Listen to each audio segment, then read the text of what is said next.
1992 میں پاکستان میں جو کچھ بھی ہوا اس میں سب سے اہم کرکٹ ورلڈ کپ تھا۔ پاکستان ٹیم عمران خان کی قیادت میں ورلڈ کپ کی تیاری کر رہی تھی۔ پاکستانی ٹیم پر ایک تو آسٹریلیا اور نیوزی لینڈ کی فاسٹ پچز پر کھیلنے کا دباؤ تھا، تو دوسری طرف ایک ایسا دباؤ بھی تھا جو عام طور پر صرف سیاستدانوں کو جھیلنا پڑتا ہے۔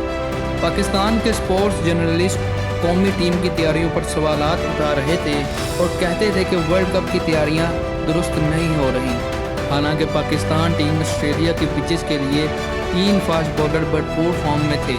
ان میں وقار یونس، وسیم اکرم اور عاقب جاوید شامل تھے، جبکہ کپتان عمران خان کو فاسٹ پچز پر کھیلنے کا سب سے زیادہ تجربہ تھا۔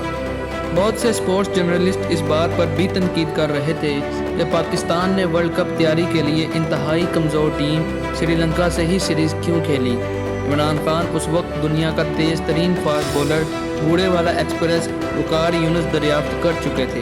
وقار یونس کی دھوم کرکٹ کی دنیا میں 4 دانگ عالم تھی، مختصر وقت میں بلے بازوں پر اپنی دھاک بٹھا چکے تھے۔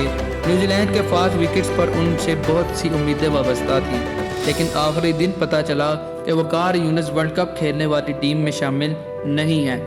ورلڈ کپ شروع ہوا تو پاکستان ٹیم پہلے 5 میچز میں صرف 1 میچ جیت پائی، اور وہ بھی زمبابوے جیسی کمزور ٹیم سے۔ نیوزی لینڈ، ساؤتھ افریقہ اور بھارت سے بھی ہارنے کے بعد ٹیم سے قوم کی امیدیں ختم ہو گئیں۔ ایسے میں پاکستان کے پاس آخری موقع صرف یہ تھا کہ پاکستان آسٹریلیا کو شکست دے کر ورلڈ کپ سے باہر ہونے سے بچ سکتا ہے، اور پاکستان نے ڈیفینڈنگ چیمپئن آسٹریلیا کو شکست دے دی۔ پاکستان نے مایوس شائقین کو ایک بار پھر امیدوں کے لمبے لمبے پل باندھ دیے۔ عمران خان نے بار بار جیت کا اعلان اس عزم سے کیا کہ لوگ حیران ہونے لگے، اور کیوں نہ ہوتے، صورتحال ہی کچھ ایسی تھی۔ پاکستان کو سیمی فائنل تک پہنچنے کے لیے ایک عجیب و غریب کیمسٹری کی ضرورت تھی، اور یہ کیمسٹری آدھی پاکستان کے اور آدھی دوسری 3 ٹیموں کے ہاتھ میں تھی۔ ذرا سوچیں اور حیران ہوں کہ پاکستان کا چانس کس طرح بنتا تھا۔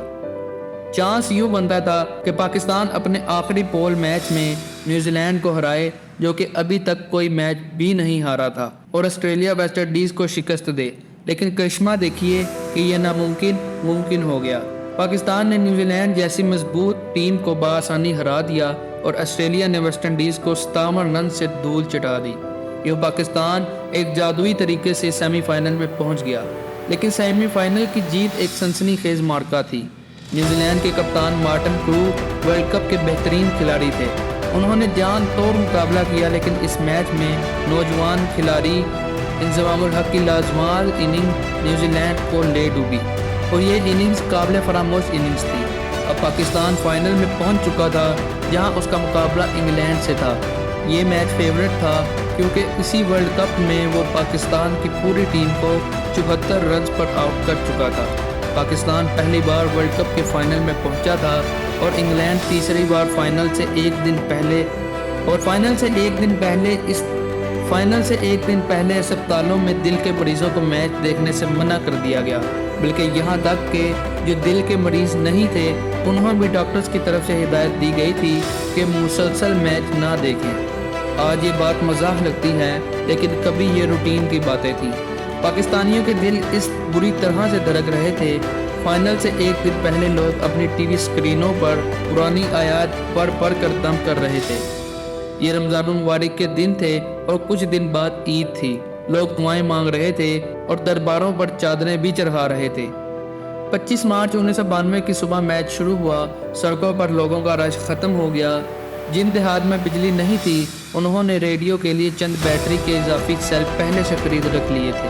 دوپہر سے پہلے ہی چوپالوں میں بلند آواز سے ریڈیو آن ہو گئے تھے۔ میچ سنسنی خیز تھا، اسے الفاظ میں بیان نہیں کیا جا سکتا تھا۔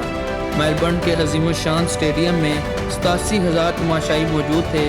پاکستان نے پہلے کھیلتے ہوئے 249 رنز بنائے، جو اس دور میں بڑا ٹارگٹ تھا۔ میدان اتنا بڑا تھا کہ دونوں ٹیموں کی طرف سے صرف ایک چھکا لگا، اور وہ بھی کپتان عمران خان نے لگایا تھا۔ انگلینڈ کی ٹیم بڑے ٹارگٹ کے سامنے زیادہ ٹھہرنے کی صلاحیت رکھتی تھی، لیکن وسیم اکرم کی تباہ کن بولنگ نے انگلینڈ کی کمر توڑ کر رکھ دی۔ عمران خان نے 50ویں اوورز کی دوسری گیند پھینکی، اور رمیز راجہ نے آخری انگلش کھلاڑی کا کیچ پکڑا تو میدان میں "ہو رول دا ورلڈ" نعرہ گونج اٹھا۔ اور پاکستان ورلڈ چیمپئن بن گیا۔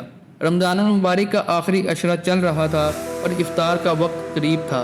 پاکستانیوں کی عید سے پہلے عید ہو گئی۔ لاہور میں بارش ہو رہی تھی لیکن لوگ ناچتے ہوئے ننگے پاؤں مال روڈ پر آ گئے۔ کہتے ہیں ادھر گورے دھارے مار مار کر رو رہے تھے لیکن یہاں پاکستان میں ایک دنیا ناچ رہی تھی۔ عمران خان خوش تھے لیکن اپنی ماں کی یاد میں دکھی بھی تھے۔